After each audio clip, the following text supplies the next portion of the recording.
And our Prophet, Allah's blessings be upon him, has warned about riba. He said, the time will come when you'll not be able to find a single person in all of mankind who will not be consuming riba. And whoever says he is not consuming riba, verily the dust of riba would be upon him.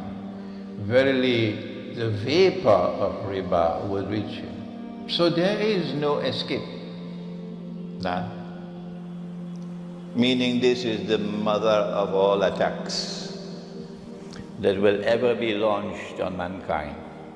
Because it's not just Muslims, it's all of mankind. This is the mother of all attacks that will be launched on all of mankind, this one. So what is riba? When we go to the Quran, Allah speaks about riba in that last revelation. And it is a loan of money in which the lender has to be repaid with more than what he lent. So he's using money to make money. And so there you are. Riba is the money lender, lending money on interest. Yesterday he was condemned for it. But today he has a black suit and a tie. All right? With a tie. And he's very respectably known as the banker. No, you're not a banker. You're a money lender.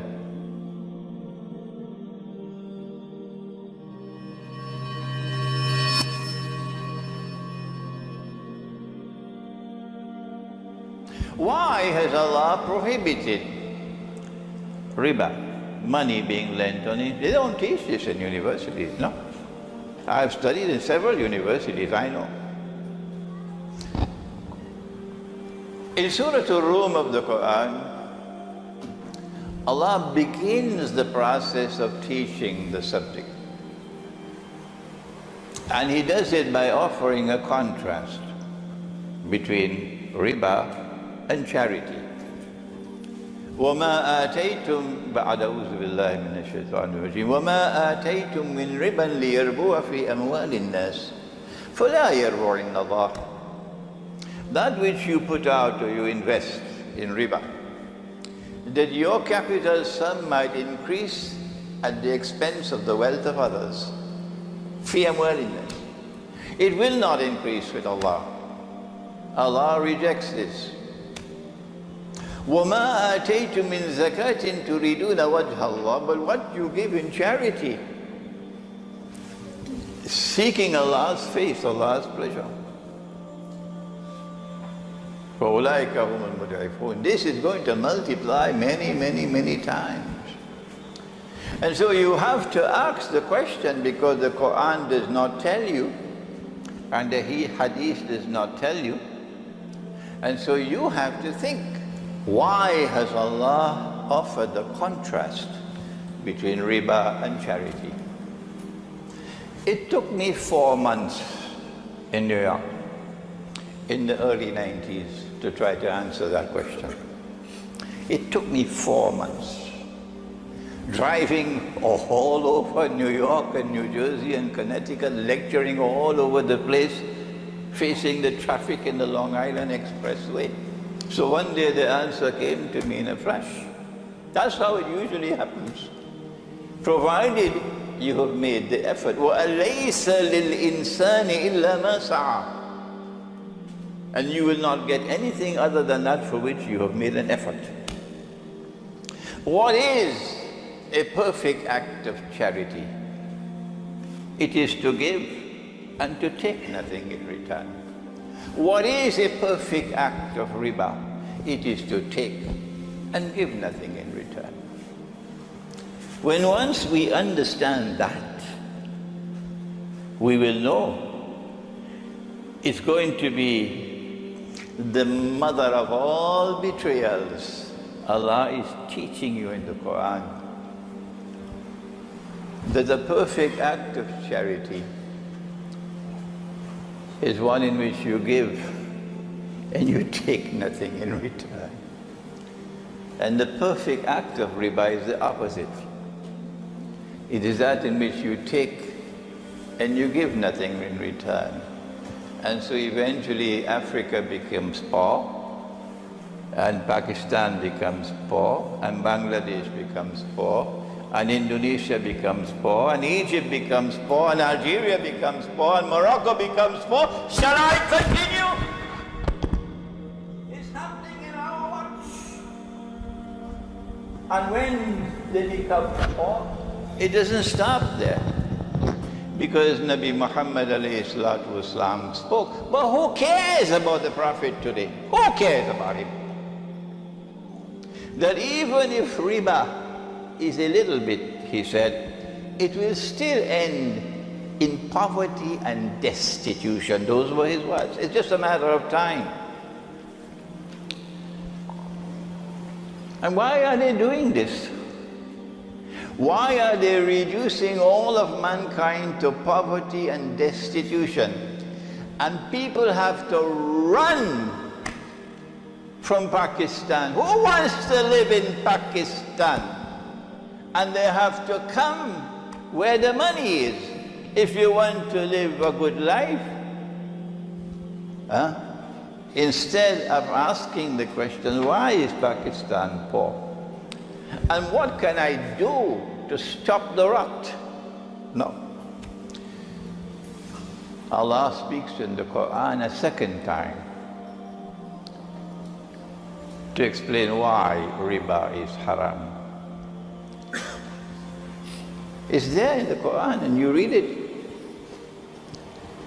And he says, الذين يأكلون الربا, those who consume riba, لا يقومون إلا كما يقوم الذي يتخبطه الشيطان من المس. They do not live except as a people who appear to be driven to madness by the touch of shaitan. From the Oval, the White House come down, eh? They appear to be a people who have been driven to madness by the touch of shaitan. From the White House come down. And this is because they say, إِنَّمَا الْبَيْعُ مِثْلُ الرِّبَا. They argue that money lending is a form of business. It's a legitimate form of business to lend money on interest. That's what the universities teach. But Allah responds, and this is His response, وَأَحَلَّ اللَّهُ الْبَيْعَ وَحَرَّمَ الرِّبَا. But Allah has made business halal and He's made riba haram. This is what Allah says. He has made business halal and He's made riba haram. So what is the message? Over there the contrast was charity and riba. Over here the contrast is business and riba. But the verse does not tell you why it is not business. In a business transaction, you have to embrace risk, R-I-S-K. You can make a profit or you can suffer a loss. The best businessman will tell you that. Sometimes you can make a profit and sometimes you can suffer a loss. That is business. And when you embrace risk, you take the chance, then Allah says that it is His responsibility, not the Soviet Union, not the socialist economy of Venezuela, of Hugo Chavez, or Fidel Castro. It is his responsibility to distribute wealth and to redistribute wealth. One day for you and one day for him. It is his responsibility to ensure, listen carefully, that wealth does not remain concentrated only with the wealthy. لَكَيْ لَا يَكُونَ الدُّولَةَ بَيْنَ الْأَغْنِيَاءِ مِنْكُمْ, it's in the Quran. No, that's a sick economy, where wealth remains permanently with the rich countries of the world. A healthy economy, but they will never teach that in Oxford. A healthy economy is one in which wealth circulates through the economy. So the rich today can be poor tomorrow, and the poor today can be rich tomorrow. And therefore, Allah wants you to embrace risk so that He can intervene to take from some and give to others. That's business. That's the importance of business. So what is riba? In a riba transaction, the moneylender does not want to embrace risk, does not want to suffer loss. He wants a risk-free investment. He wants to immunize himself from the possibility of loss. And when he lends on interest and he secures his capital sum with a mortgage, then provided that the law is on his side, and he can go to the law if the borrower defaults, then the moneylender is lending with no possibility of loss, only profit. And because Allah will not intervene now, because you've closed the door on Him, the implication of an economy being based on riba, as the the Islamic Republic of Pakistan, which says, La ilaha illallah Muhammadur Rasulullah, the economy would be one in which the rich of Pakistan would remain permanently rich, and the poor of Pakistan will remain permanently poor. When the rich are permanently rich and the poor are imprisoned in permanent poverty, that is oppression. And so this is business and this is riba. And riba does not qualify as business.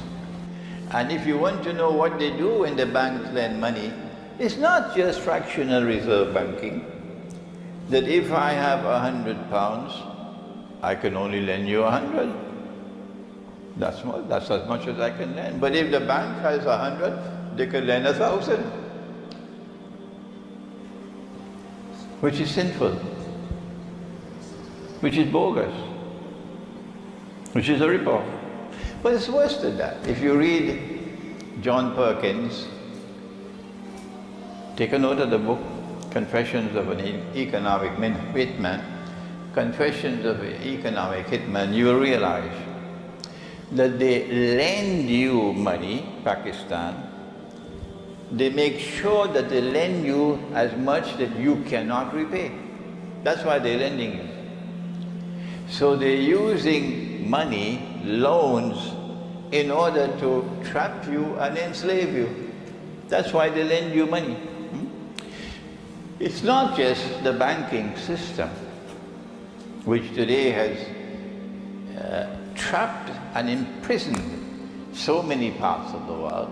It's more than that.